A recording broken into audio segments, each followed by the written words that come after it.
It's great to be here in Switzerland. It's May now, finally warm enough that a Florida boy like me is willing to venture to this part of the world. I'm sitting here today with Daniel from BFI. Daniel, thanks for sitting down with me and the team that I brought along. Good to see you.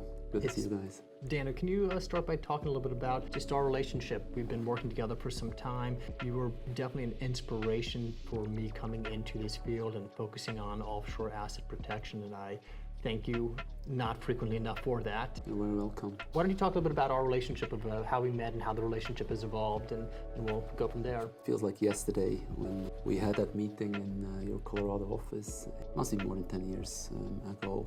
When we met, obviously you were building your career there. I had been in the industry for a little longer. I really felt that as part of our conversation, it was important to share some insights that I had made over the years, and I was really kind of wondering why not more attorneys in the US are focusing on the topic of asset protection. So that is when I suggested to you that this, in my opinion, is one of the most interesting fields for the future, for a number of reasons. Obviously, you really made something out of that, and obviously had quite a journey there in this field, and glad to see things evolving the way they have. It's been quite a journey, and I definitely thank you for the inspiration. I want to dig into that for a moment. Why is it more attorneys don't go into this line of work? And I have my opinions that yes, it is quite demanding. We're taking calls all hours. It does require quite a bit of travel in order to do it well. It's something that I do, but I also believe in. Freedom does not exist without protection, and if people are not protecting themselves, it's a very big disservice, and I would welcome more attorneys entering the field. What do you think holds more attorneys back from getting into this type of work? Well, first, from my own experience, I've learned is that typically when someone studies law and then they go into active practice, that most of them want to have some sort of a role within a larger law firm and really practice, get more experienced, and then maybe later on they aim for a partnership position in a large law firm. I think doing something kind of on your own, in that sense, and more of an entrepreneurial project, that is obviously a totally different experience from maybe practicing law in a larger law firm. And as you probably can tell by now, over all these years, it takes a lot of commitment, it takes a lot of self-initiative, comes with some more painful experiences as well. This is part of every entrepreneurial journey. Let me say it that way, it's not the easiest way. Most things in life, it takes time, it takes commitment over a long period of time until you're really finally in that position where you want to be. Generally, you can say everyone who decides for any type of entrepreneurial role is probably going through the same experience. Some want to be employed, some want to be entrepreneurs, and self-employed, I think, depends a bit on the personality. I'm still kind of a little puzzled in that not more, especially young attorneys in the US, identify the space of national and international planning as a big potential for the future. Maybe that changes at some point, but I can't see that really now.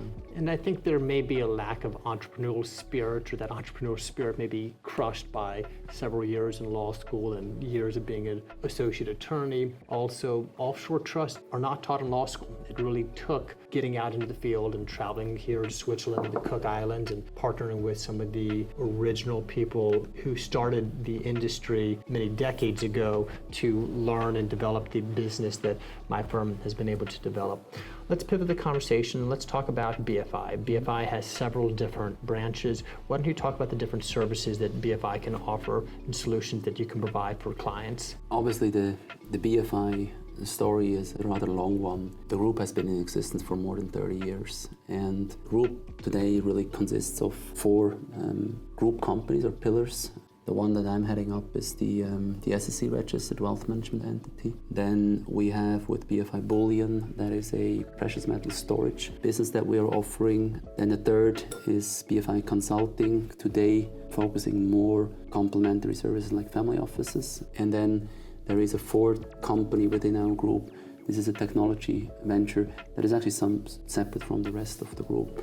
All of this was really built up over more than 30 years by Frank and his family. The wealth management part that we have built together, we merged our SEC registered entities back in 2016, simply because we felt this was a great fit that made a lot of sense. A market that was not always an easy one when you look at some of the history, but we felt by joining forces that we could really turn the US business into a much larger opportunity. Clearly looking at the progress that we have made over the last couple of years, I'm happy to see the group and BFI Infinity evolving. Even though we are very active and very busy, the market, the potential is still so huge. So I don't think that we'll run out of work anytime soon. What is the advantage of working with a Swiss investment advisory firm versus an American investment advisory firm, or working with Swiss banks compared to American banks? And first of all, I want to say that when we compare that, I'm not saying this is better or this is worse, just to be clear.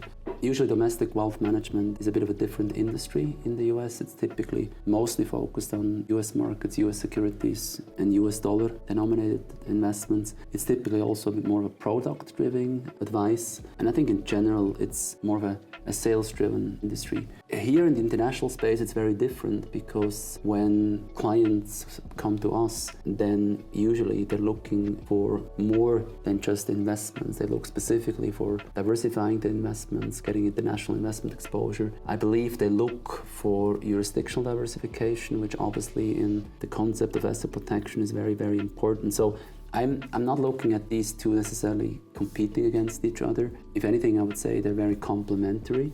In that way, I wouldn't really want to look at US market or US advisors being in competition. What we are offering is a special service for sure, and I think it fits really well into the overall offering for US clients. How do you compare in terms of fees? Very often when you listen around, people will tell you, it's offshore international, expensive, and Swiss banking. And because I think there seems to be a general trend that when you talk about Switzerland, everyone thinks Switzerland's expensive. I mean, we just talked about that. You go to a restaurant and now you're realizing that things here are probably not even more expensive than they are in the US. In terms of the investment advisory business, first of all, we have a very, very transparent fee model in that we work with a bank that solely acts as a custodian. We focus on the investment advice. It's a kind of a triangular relationship that we have. We as an advisor obviously charge an investment advisory fee. A bank would charge their custody fee, usually as an all-in fee, and clients know exactly what they pay.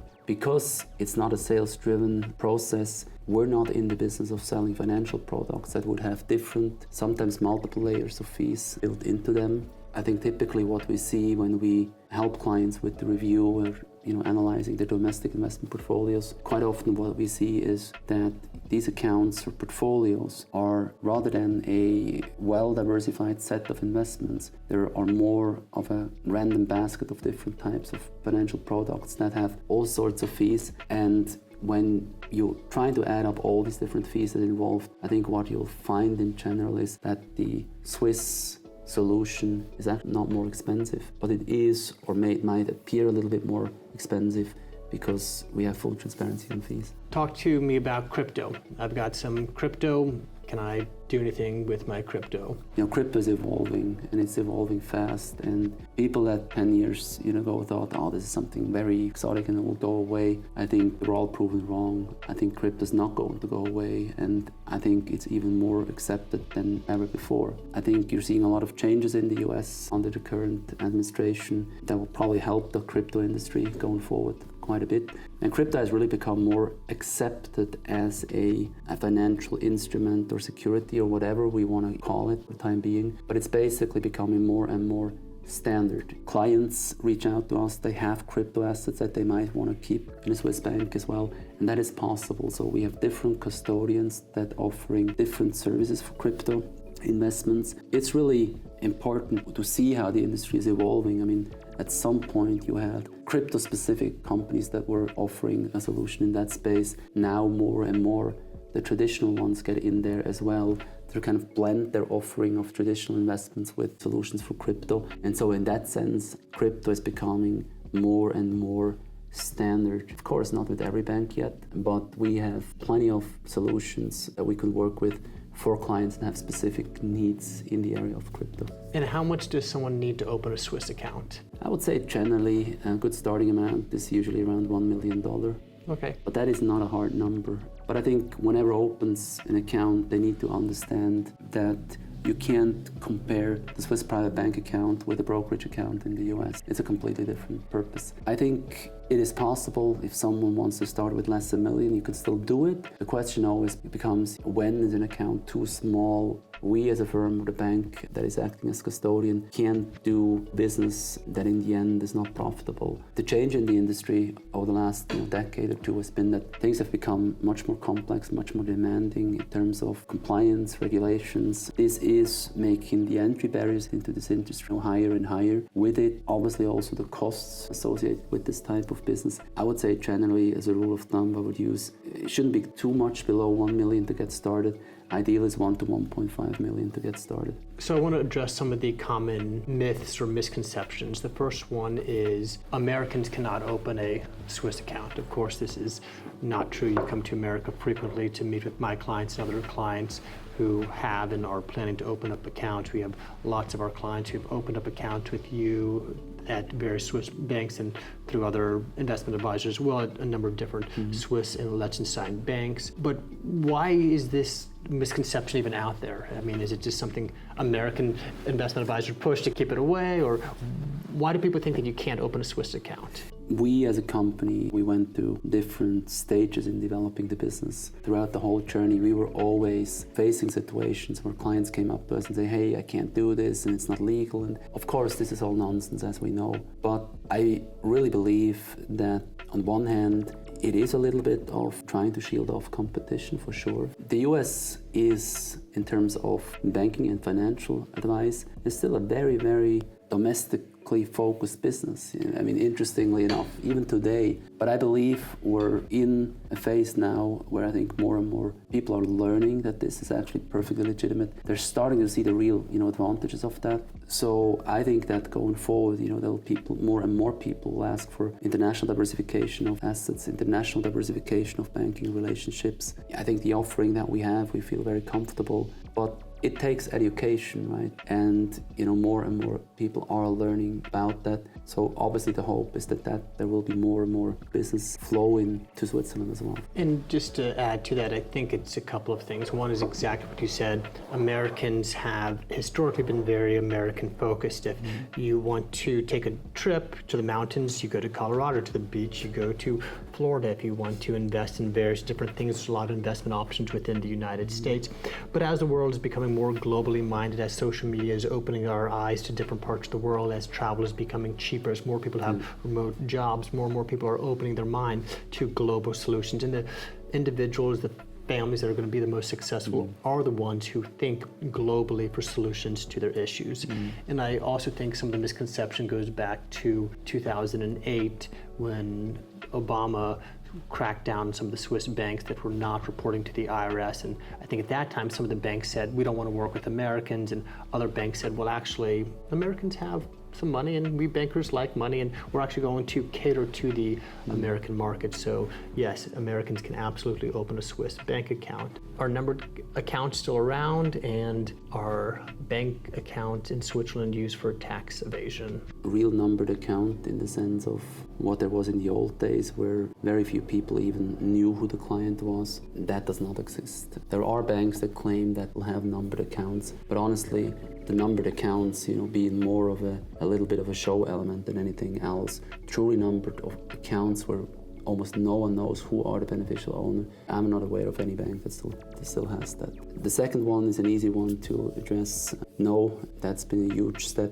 forward. There is no one from the world, including America, would come to open an account here if this was not legitimate money in terms of tax compliance. The industry today here is very different to what it was 25, 30 years ago. There were some tough times when obviously the banks got into trouble with the DOJ, but we, in the meantime, obviously with the implementation of FATCA, which is a quasi-automatic exchange of information with the US government, there is basically full transparency in terms of the accounts being here, tax compliance for sure.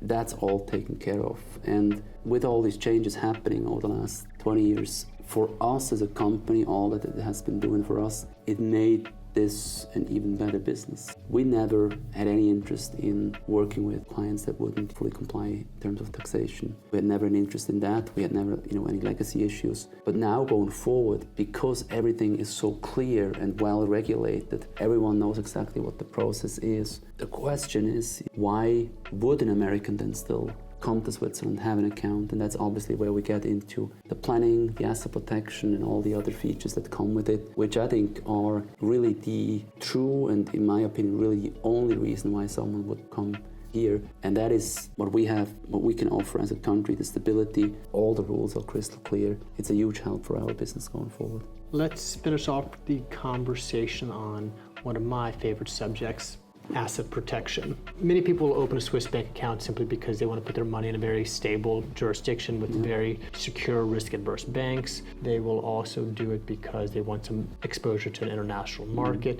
but lots of people set up Swiss bank account in conjunction with an offshore trust. Can you talk to me a little bit about why asset protection is important and which jurisdictions you are working in with most commonly and what those structures kind of look like? We've gone through different phases of building this business. 20 years ago, this is a very different business. But now, when we decided to really focus more and more on the American market and also doing the registration with the SEC, there were certainly people here in the industry, especially some of the older folks in the banking industry, that were saying, why would you do it? This makes no sense at all. But I really think they didn't see the vision of that long term, because you got to approach, I think, the American market with the mindset that you can offer something to the American clients that maybe the domestic advisors can't. And asset protection, which I get to in a second, what I understand under asset protection, is really something that we can offer that maybe domestic providers can't offer. Asset protection is more than setting up a trust. Asset protection is more than setting up a bank account. We look at asset protection as being a truly multi-dimensional concept where you gotta have an attorney that's opening a trust, you gotta have an attorney that's helping the client with the estate planning process. What you really need is you need to have a bank that is acting as the custodian, so you will eventually need to have a bank account. Once the capital is in that bank account, you need to have advice and strategy how to invest those funds, because you don't want to spend a lot of money setting up a trust and then basically 30 years down the road suddenly realize, oh, I'm running out of money because I didn't have it invested well. Asset protection is multidimensional in that it should really be combined, and the different elements should really be combined in a turnkey solution where obviously banking, investment advice, tax advice, attorneys, it's all kind of combined in one solution. You can't just do asset protection without really not knowing the rest of a client situation. Asset protection is really important for us. One of the reasons why we see a lot of potential in the US. We all know the situation in the US. It's quite easy to get into some sort of legal issue, nasty lawsuit, whatever, and not necessarily because people might have been doing something wrong. You're looking at a litigation industry that is obviously hungry and is really looking for the next kind of case that they can bring on against someone. So I think that the more successful you are, the more you build, the more you have, and the more you're at risk of becoming the target of this type of legal action. Is always the question, where is that money? So the weakest link in the chain really and truly is the question, where is that bank account? And that is one of the reasons why preferably clients don't have the bank account for the liquid portion of their wealth in a US financial institution. Again, it has nothing to do with reporting and taxes. This is all being taken care of. But you want to build also a jurisdictional barrier, a jurisdictional wall of protection around those assets. And certainly over the years, the trend that we have been seeing is that asset protection becomes more important as to why someone would do that and come over and open bank accounts here. Thank you. And my final question for you today is, what has been your experience working with my law firm? Experience has been a very, very good one. I mean, I've been seeing you evolving you over all those years, building the resources, building the team. I think the clients have always been very happy with the type of service that they were receiving. We'll do our best that they get the same kind of experience when they work on the banking and on the investment side of the business. And in the end result is always, so the end goal is always the same. we want to have a client that is happy as it possibly can be, very happy with the relationship that we have built, for sure. And Daniel, we would mirror the same comments. We have been very happy. I hold my team to a very high standard in terms of customer service, in terms of professionalism, in terms of responsiveness, and we have seen the same level of service delivered by your firm. We've referred many clients your way, and we've gotten excellent feedback over the years, and we very much look forward to working with you more in the years to come. Thank you very much. Thanks so much. Thank you, Daniel. Appreciate it. Thank you.